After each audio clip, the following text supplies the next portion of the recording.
kana nabiyyu sallallahu alaihi wasallam idza tawaddo'a adarul ma'a ala mirfaqaihi. Nabi itu kalau wudu airnya ini sampai sini, diputerin di sini, sikunya dikenain air, aman Nabi.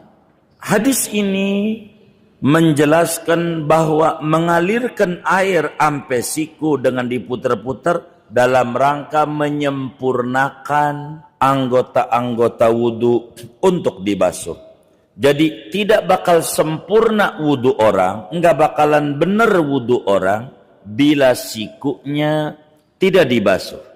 Karena itu di dalam kitab Al-Muhadzab Imam Asy-Syairazi menjelaskan wa yajibu idkhalul mirfaqaini fil ghasli, wajib siku dua-duanya masuk pada pembasuhan daripada dua tangan. Assalamualaikum warahmatullahi wabarakatuh. Bismillahirrahmanirrahim. Alhamdulillahi rabbil alamin. Wassalatu wassalamu ala sayyidina Muhammadin wa ala alihi wa sahbihi ajmain. Halaman berapa yang terjemah? Bantuin yang lain. 11. Wa anhu, dan dari Sayyidina Jabir bin Abdullah radhiyallahu anhuma qala, ia berkata, kana nabiyyu sallallahu alaihi wasallam idza tawaddaa adarul ma'a ala mirfaqaihi, adalah selalu baginda Nabi sallallahu alaihi wasallam, yaitu manakala beliau berwudu maka beliau memutar-mutarkan air di atas dua sikunya Nabi. Akhrajahu ad-Daraqutni bi isnadin dha'ifin, meriwayatkan hadis ini oleh Imam Daraqutni dengan sanad yang dha'if. Sadaqa Rasulullah sallallahu alaihi wa alihi wa sahbihi wasallam. Saudara-saudara sekalian yang mulia, kita masih meneruskan pembahasan hadisnya Rasulullah sallallahu alaihi wasallam dalam masalah berwudu. Hadisnya dari Sayyidina Jabir bin Abdullah Al-Ansari radhiyallahu anhuma. Jabir ini begitu banyak mukjizat-mukjizat Nabi yang disampaikan oleh Sayyidina Jabir dalam pengalaman hidup beliau. Rumahnya dekat Khandaq, yakni di Syi'ib Bani Haram. Jabir bin Abdullah punya istri namanya Sahmah, seorang janda. Saat menikah ditanya oleh Nabi, Jabir, istrimu gadis apa janda? Dibilang janda ya Rasulullah. Lalu Nabi tanya, halla bikran tula'ibuha, ngapa enggak gadis? Ngapa milihnya janda? Mestinya gadis aja. Lalu Jabir mengatakan, Nabi, saya ini ketinggal abah dan ibu dengan adik yang banyak kecil-kecil. Kalau saya punya istri gadis, dia belum terbiasa ngurus bocah. Jadi saya pengen adik-adik saya terurus. Kata Nabi, cakep jawabanmu. Satu hari Nabi jumpa dengan Jabir bin Abdullah dengan wajah yang murung. Lalu Nabi tanya kepada Jabir, ya Jabir, ma araka mahmuman. Kenapa ya kamu ini kelihatannya wajahnya pusing, murung begitu, kenapa? Lalu Jabir berkata, ya Rasulullah, saat meletus perang Uhud di tahun ketiga Hijriah. Kan kau tahu abah saya Abdullah wafat. Dari 70 syuhada yang gugur di Uhud kan abah saya. Yang jadi masalah abah saya tuh punya utang. Ini tuan utang ini nagih terus. Saya bingung. Makanya saya ini pengen ngomong amang kau Nabi, berikan solusi terbaik bagi saya. Kata Nabi, nanti sorean saya datang ke rumahmu Jabir di Syi'ib Bani Haram. Maka kemudian itu Rasulullah sallallahu alaihi wasallam melihat ada anak muda yang murung, tidak kemudian dikata lu payah, enggak, diberikan solusi terbaik. Inilah hebatnya Nabi menghadapi anak-anak muda. Maka kemudian Nabi datang ke rumah Sayyidina Jabir bin Abdullah. Lalu kemudian bagaimana persoalanmu Jabir? Jadi abah saya ini wafat ninggalin utang dan tuan utang itu nagih terus. Nabi berikan solusi kepadamu. Cobalah kau panggil tuan utang itu yang nagih terus. Kata Nabi. Nabi mau memberikan solusi. Lalu dipanggillah tuan utang itu ke rumah Jabir. Dilihat ada Nabi, dia gugup. Guru. Begitu. Lalu kemudian bingung mau ngomong, Nabi suruh Jabir keluar dulu. Lalu kemudian Nabi bicara, ini Jabir ini kan belum ada untuk bayar hutang. Dia ada tanaman, kebun kurma, sabarlah nunggu dia sampai panen. Dia kalau ada juga bayar, dia kan orang baik, begitu. Berilah tempo dulu. Lalu kemudian mengangguk itu tuan utang di hadapan Nabi. Kamu jangan marah-marah sama Jabir, apalagi pagarnya kamu orak-orak. Enggak bakal bayar juga orang gak ada. Begitu, sabar. Lalu kemudian dia pergi, Jabir dipanggil. Sudah saya bilang, sabar, itu dia Nabi. Ayo dong Nabi datang ke kebun kurma abahku. Nabi kau doa biar hasil panennya bagus. Saudara, Nabi itu kalau injak satu tempat, tempat itu akan berubah menjadi istimewa. Itu Nabi. Madinah dulu daerah tidak terkenal. Ketika diinjak oleh Nabi, berubah menjadi daerah kerinduan semua orang. Madinah itu airnya pada gatal, diminum tumbuh koreng. Ketika Nabi injak Madinah, turabuha syifa, tanahnya jadi obat, airnya berlimpah barakah. Itulah Nabi. Di Madinah itu tidak ada raudhah min riyadil jannah. Enggak ada. Namun, waktu namanya Yasrib. Namun, ketika Nabi injak itu Madinah dan sholat di situ, mengajar di situ, Nabi nyampaikan ma baina baiti wa mimbari raudhah min riyadil jannah. Akhirnya di Madinah ada taman surga karena diinjak oleh Nabi. Apa aja yang disentuh oleh Nabi Muhammad sallallahu alaihi wasallam bakal berubah menjadi istimewa. Demikian Jabir punya kebun. Lalu Nabi masuk ke perkampungan Bani Haram, kebun kurma, Nabi doa. Lalu kemudian itu selepas doa Nabi pulang, lalu kemudian luar biasa hasil panennya. Bukan sekedar cukup buat bayar hutang, tapi 2 kali lipat. Bisa buat bayar hutang ampe lunas, dan masih ada lebihnya. Jabir seorang pemuda yang baik bilang begini, "Ya Rasulullah, ini berkat engkau, kebun kurma abah saya luar biasa buahnya. Ini belum pernah terjadi sampai buah kayak begini. Biar gampang aja dah kita contohin. Biasanya dapat biar gampang aja 20 karung, ini menjadi 100 karung.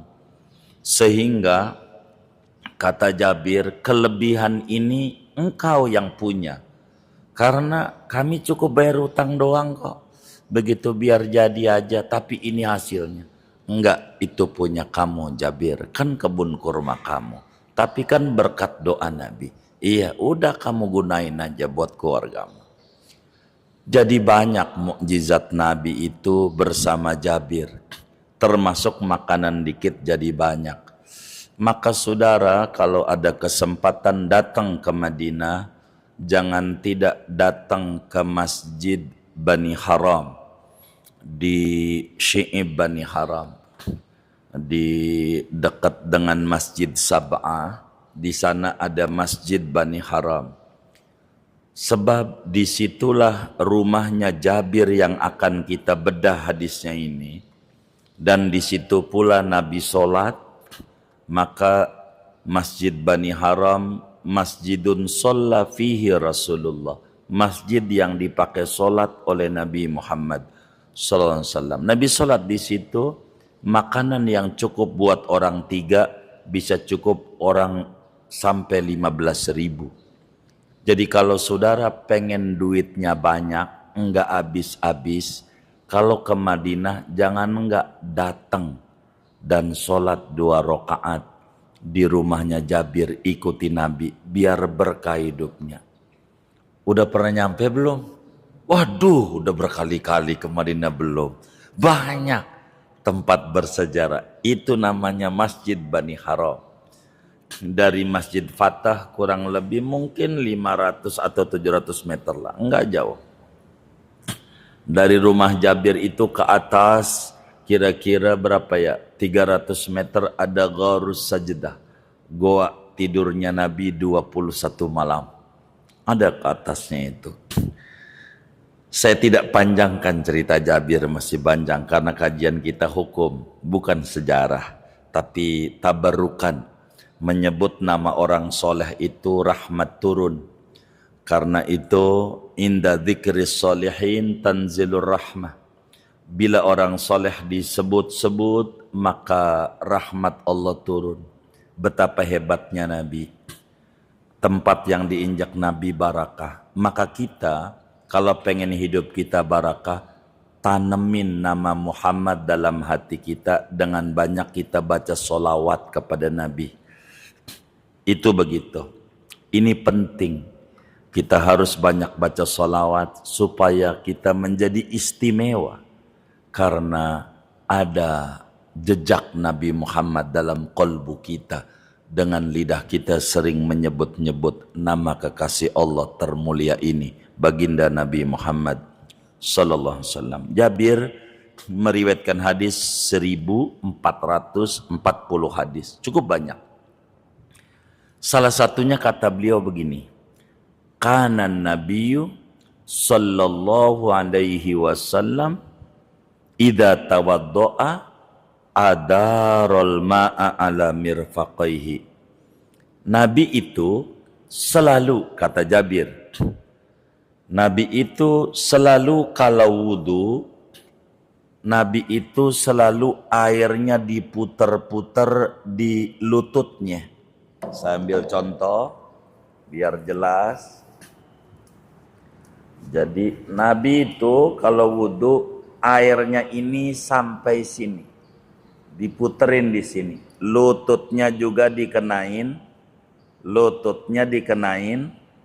air, lututnya, sikunya dikenain air, ama Nabi.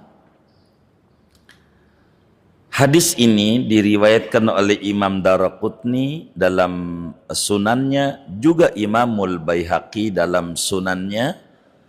Sanadnya dhaif tapi maknanya sahih.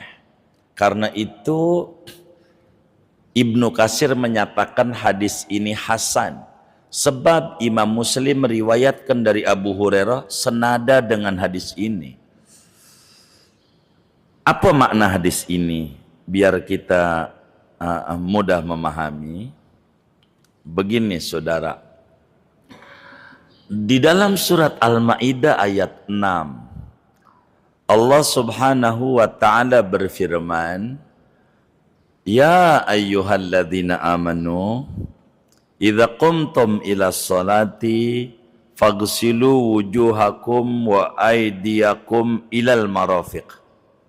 Wahai orang yang beriman, bila Anda mau sholat, maka kalau enggak punya wudu, kudu wudu. Di antaranya caranya basuh wajah, lalu basuh dua tangan sampai siku. Pakai ila. Ila itu bahasa Arab. Kata sambung, kalimat huruf jar. Ada maknanya intihaul ghayah. Batas. Pertanyaannya, ketika Al-Quran menyatakan basuhlah dua tangan sampai siku, apakah siku itu kudu dibasuh ataukah tidak? Karena katanya sampai, menggunakan kata-kata sampai. Contoh, utlubul ilma minal mahdi ilal lahdi.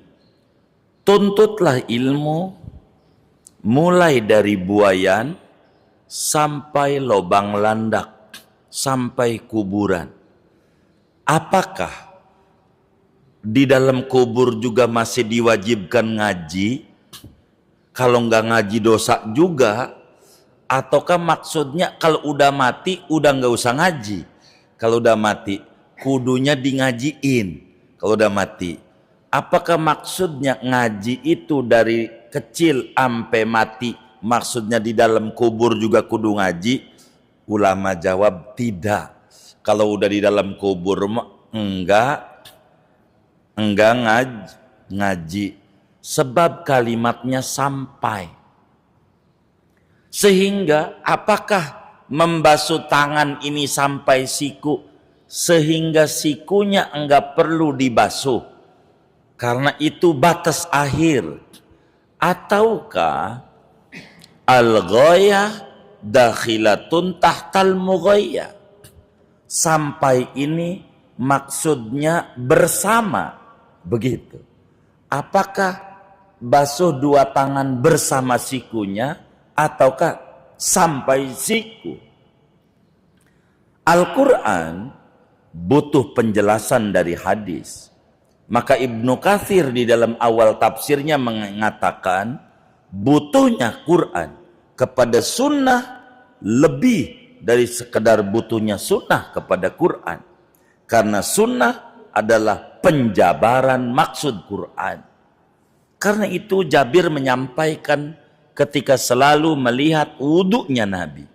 Kata Jabir, Nabi itu kalau wudu sikutnya juga dibasuh. Itu menunjukkan bukan basuhlah dua tanganmu sampai siku. Keliru makna itu. Tapi di situ maksudnya bersamaan siku. Sikunya juga kudu dibasuh. Buktinya Jabir bilang Nabi itu selalu kalau wudu airnya diputer-puter di siku. Itu menunjukkan sikunya juga dibasuh. Karena itu makna dari hadis ini yang pertama. Hadis ini menunjukkan betapa Nabi kita Muhammad sallallahu alaihi wasallam selalu kalau wudu memasukkan siku dalam pembasuhan tangan. Sehingga ini hadis menunjukkan dalil ketika wudu siku juga wajib dibasuh. Bukan tangan doang sampai sikunya berhenti, Enggak, tapi membasuh tangan disertai sikunya, bersamaan sikunya juga kudu dibasuh. Jangan tidak. Maknanya al-ghayah dakhilatun tahtal mughayyah. Ghayah itu masuk pada yang dimasuki ghayah, pada ghayahnya, yakni ilahnya maknanya ma'a. Sehingga dalam surat Al-Maidah pada ayat 6, wa aydiyakum ilal marafiq, maksudnya siku itu masuk pada pembasuhan tangan. Buktinya Jabir menyampaikan bahwa Nabi wudu sikunya diputer-puterin air. Muncul pertanyaan, bukankah hadis ini disampaikan oleh Imam Ibnu Hajar Al-Asqalani dengan riwayat Daraqutni dengan sanad yang dhaif? Betul. Sanad hadis ini ulama banyak mengomentari dhaif. Namun ada hadis yang kuat di dalam Sahih Muslim dari Abu Hurairah radhiyallahu taala anhu, bagaimana ketika diterangkan cara wudunya Nabi, maka kemudian Nabi summa ghassala yadahu sallallahu alaihi wasallam al-yumna hatta asra'a ilal adud. Kemudian Nabi membasuh tangan kanannya sampai Nabi masuk pada lengannya. Jadi Nabi wudunya di dalam hadis Muslim ampe bukan siku doang, ampe lengan. Apa itu ampe lengan? Sunat dilebihin dari siku ampe pertengahan lengan. Begitu. Itu begitu. Ini menunjukkan hadis ini menjadi dalil di dalam berwudu. Kedua, hadis ini menjelaskan bahwa mengalirkan air ampe siku dengan diputer-puter dalam rangka isti'abu a'dha'il wudu'i bil ghasli, dalam rangka menyempurnakan anggota-anggota wudu untuk dibasuh. Jadi tidak bakal sempurna wudu orang, enggak bakalan benar wudu orang bila sikunya tidak dibasuh. Karena itu di dalam kitab Al-Muhadzab, Imam Asy-Syairazi menjelaskan wa yajibu idkhalul mirfaqaini fil ghasli, wajib siku dua-duanya masuk pada pembasuhan daripada dua tangan. Sebab itu Jabir bin Abdullah menjelaskan, idza tawaddo'a Rasulullah kana amarral ma ala mirfaqih. Nabi itu kalau wudu selalu airnya dialirkan pada dua sikunya Nabi. Dan hadis ini ditunjang oleh hadis sahih yang ada di dalam Sahih Muslim bahwa Nabi wudu sikunya juga dibasuh. Sehingga saudara, bahasa Arab itu ketika ada muncul kalimat ilal mirfaqaini menjadi perdebatan. Dan ulama semuanya sepakat pada ayat ini bahwa siku kudu dibasuh. Dan hadis ini menunjukkan bahwa enggak dikit-dikit kita hadisnya siapa dhaif. Enggak kayak begitu kita bertanya. Hadis meskipun dhaif, bila banyak turuknya, bila banyak perawinya, maka itu bisa menjadi naik, menjadi hasan li ghairi, menjadi hasan. Maka Ibnu Katsir menyoroti hadis ini dengan hadis hasan layak untuk jadi hujjah. Begitu Ibnu Katsir di dalam menyoroti hadis ini. Sehingga kita enggak gampang dikit-dikit sahih dhaif, saya dhaif. Seringkali hadis sahih aja enggak bisa dijadikan dalil.